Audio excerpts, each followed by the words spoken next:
দেশের সবচেয়ে বেশি মুগ ডাল উৎপাদন হয় পটুয়াখালী জেলায়। আবহাওয়া অনুকূলে থাকায় আগাম মুগ ডাল চাষে কৃষকের মুখে হাসি ফুটেছে। পটুয়াখালীতে উৎপাদিত মুগ ডাল সংগ্রহের পর প্রক্রিয়াজাত করে জাপানে রপ্তানিও হচ্ছে। আর এই বিষয়ে বিস্তারিত জানাচ্ছেন সহকর্মী শিকদার জুবায়ের হোসেন।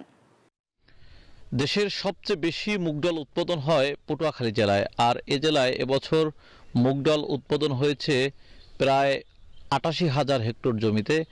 ক্ষেত জুড়ে রয়েছে মুগ ডাল। পটুয়াখালী জেলার বেশিরভাগ মানুষই কিন্তু কৃষি ও মৎস্য পেশার উপরে নির্ভরশীল। আর এ জেলার মানুষ বেশিরভাগ কিন্তু কৃষি পেশার উপর নির্ভরশীল হওয়ার কারণে এরা কিন্তু মুগ ডাল উৎপাদন করে থাকে। আর এই পটুয়াখালী জেলার মুগ ডালের সুনাম রয়েছে দেশব্যাপী। দেশের বিভিন্ন জায়গায় এই পটুয়াখালী জেলার মুগ ডাল বাজারজাত হয়ে থাকে। এখানকার যে কৃষকরা রয়েছেন তারা বান্ডেল থাকলে প্রতি সেনমানিতে টাকা বাঁচবে। বিকাশ সেনমানি বান্ডেল কিনে জিতুন প্রতি লেনদেনে। জানিয়েছেন যে বিগত বছরের চেয়ে এবছর তাদের ফলন ভালো হয়েছে। এর মূল কারণ হচ্ছে আবহাওয়া অনুকূলে থাকার কারণে বেশি অতিরিক্ত বর্ষা হয়নি।